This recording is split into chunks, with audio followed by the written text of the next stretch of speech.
छात्रों नमस्कार। इन दिनों हम आपकी पाठ्य पुस्तक आदि एवं भक्तिकालीन काव्य संग्रह के अंतर्गत कबीरदास के साखियों और उनके पदों का अध्ययन कर रहे हैं। पिछले दिनों हमने उनके अनेक संदर्भों में आए साखियों को पढ़ा है, उसकी व्याख्या देखी है। गुरुदेव को अंग, सुमिरन को अंग, विरह को अंग, पर्चा को अंग, मन को अंग और माया को अंग।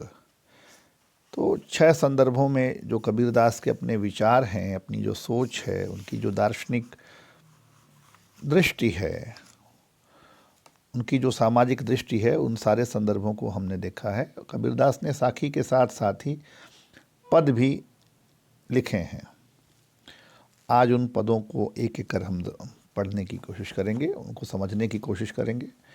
इसी क्रम में जो पहला पद आज हम देखेंगे वह महत्वपूर्ण है अध्ययन की दृष्टि से और परीक्षा की दृष्टि से भी, व्याख्या की दृष्टि से भी। दुल्हनी गावहु मंगल चार, हम घरी आए हो राजा राम भरतार। दुल्हनी गावहु मंगल चार, तन रत करी मैं मन रत करी हूँ। पंच तत्व बाराती, रामदेव मोरे पाहुन आए। मैं जोबन मैं माती, शरीर सरोवर बेदी करी हूँ।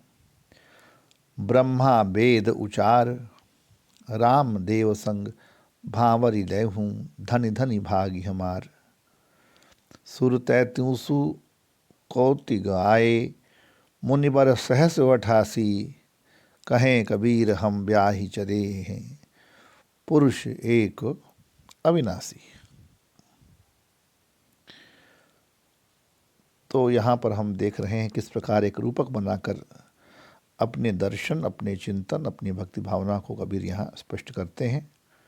दुल्हनी यानी सौभाग्यवती नारियों, गावहु मंगल चार, मंगल चार यानी संस्कार के जो मंगलमय गीत विभिन्न अवसरों पर गाए जाते हैं, संस्कार गीत उसको कहिए। अलग अलग हमारे यहाँ 16 संस्कार की बात मिलती है। गर्भधारण से लेकर पुंसवन से लेकर जन्म से लेकर के और तमाम उपनयन से लेकर कई संस्कार हमारे यहाँ इस तरह के हैं। तो उन सारे संस्कारों के संदर्भ में मंगलाचार, जो मंगल में उनके जो गीत हैं, उनको हम कहते हैं दुल्हनी गावहु मंगल चार, हम घरी आए हो राजा राम भरतार। भरतार यानी पति। तन रत, रत मतलब अनुरक्त। पंच तत्व बाराती, पंच तत्व मतलब यह जो शरीर है यह 5 तत्वों से मिलकर बना है, ऐसा हम जानते हैं। कौन कौन से तत्व हैं? क्षिति यानी पृथ्वी, फिर जल, फिर पावक, फिर गगन, समीर। यह 5 तत्व, इनके संदर्भ में कई बात करते हैं। रामदेव मोरे पाहुन, पाहुन कहते हैं अतिथि को। रामदेव संग भांवर ले हूँ, विवाह परिक्रमा जो करते हैं उसको भांवर लेना कहते हैं। धन्य धन्य धन्य, कौतिक कोट 1 करोड़ मुनियर मुनिवर। कबीर यहाँ परम पुरुष से अपने आध्यात्मिक मिलन का वर्णन विवाह के रूपक द्वारा करते हुए कहते हैं कि है सौभाग्यवती स्त्रियों, हे सौभाग्यवती नारियों, दुल्हनी, तुम विवाह के मंगल गीत गाओ। आज मेरे घर पर स्वामी राम परम प्रभु आए हैं। मेरी आत्मा प्रभु भक्ति के परिपक्व, मेरी आत्मा तन रति करी मैं मन रति कर रहा हूँ। मेरी आत्मा प्रभु भक्ति में अनुरक्त है, मेरी आत्मा प्रभु भक्ति में परिपक्व है। जोबन में माती,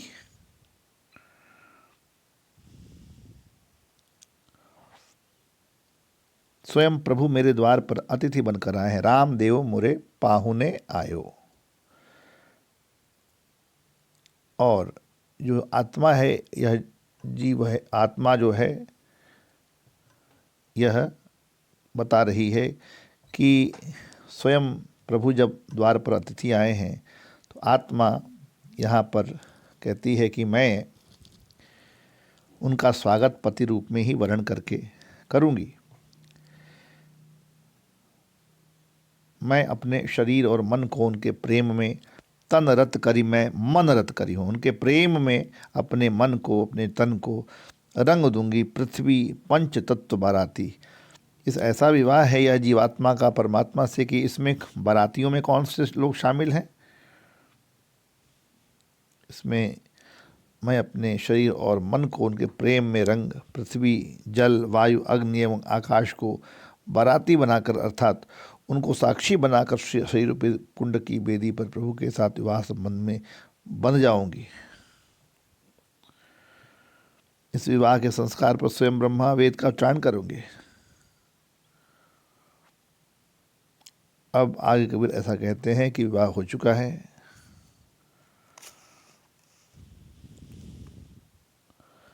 वे कहते हैं कि इस प्रेम से प्रेमिका यानी आत्मा कि इस महामिलन को देखने के लिए 33 करोड़ देवता एवं 88 सहस्त्र मुनिवर आए थे। कबीर कहते हैं कि इस प्रकार अविनाशी परम पुरुष के विवाह सूत्र अटूट प्रेम संबंध आते हैं। इस प्रकार अविनाशी परम पुरुष से विवाह सूत्र जोड़कर इस संसार से जा रहे हैं। वे कहते हैं कि इस प्रेम और प्रेमिका आत्मा के इस महामिलन को देखने के लिए 33 करोड़ देवता एवं 88 सहस्त्र मुनिवर आए थे। कबीर कहते हैं कि इस प्रकार अविनाशी परम पुरुष से विवाह सूत्र अटूट प्रेम संबंध जोड़कर इस संसार से जा रहे हैं। अब विशेष यहाँ क्या है कि कबीर यहाँ अपनी विचारधारा के प्रतिकूल 33 करोड़ देवता और 88 सहस्त्र मुनियों तथा ब्रह्मा आदि का उल्लेख करते हैं, किंतु उसका तात्पर्य यह नहीं कि कबीर बहुदेववाद अथवा अंधविश्वास से अन्य देवी देवताओं को मानते थे। इन सबका उल्लेख केवल यहाँ उस परम मिलन की अद्भुतता दिखाने के लिए ही है। इससे अन्यथा अर्थ निकालना कबीर के साथ अन्याय होगा। अगला पद देखते हैं। बहुत दीनंत हैं प्रीतम आए, भाग बड़े घरी बैठे आए। मंगल चार माही मन राखों, राम रसायन रसना चाखों। मंदिर माही भयो उजियारा, ले सूतो अपना पीओ पियारा। मैं रति राती जे निधि पाई, हम ही कहाँ यह तुम ही बड़ाई। कहे कबीर मैं कछु न कीना, सखी सुहाग राम मोहि दीना। कबीर बड़े भाग थे पै प्रीतम पाए। आत्मा के साथ अपने महामिलन को वर्णन करते हुए कहते हैं कि मैंने बहुत दिनों में अपने स्वामी के दर्शन किए हैं। बड़े भाग दैनते, बड़े दिनंते प्रीतम पाए।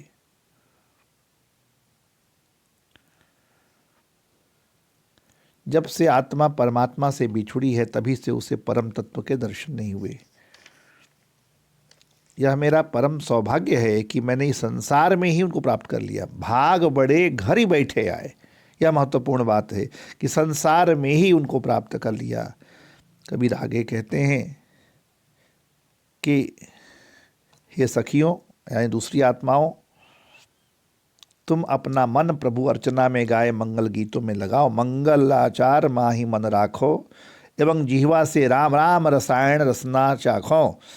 अपने जीभ से राम नाम के अमूल्य रसायन का रसास्वादन करो।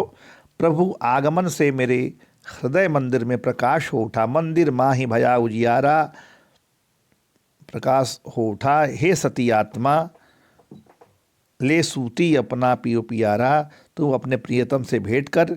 मैंने यह अमूल्य और सुंदर निधि जो प्राप्त की है, यह प्रभु की ही अनुकंपा है।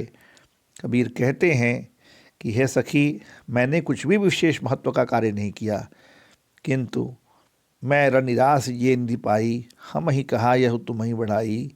कहे कबीर मैं कछु न कीना, सखी सुहाग राम मोहि दीना। मैंने कुछ विशेष महत्व का कार्य नहीं किया है, किंतु यह प्रभु की कृपा है कि उन्होंने मेरी आत्मा को अपनाया है।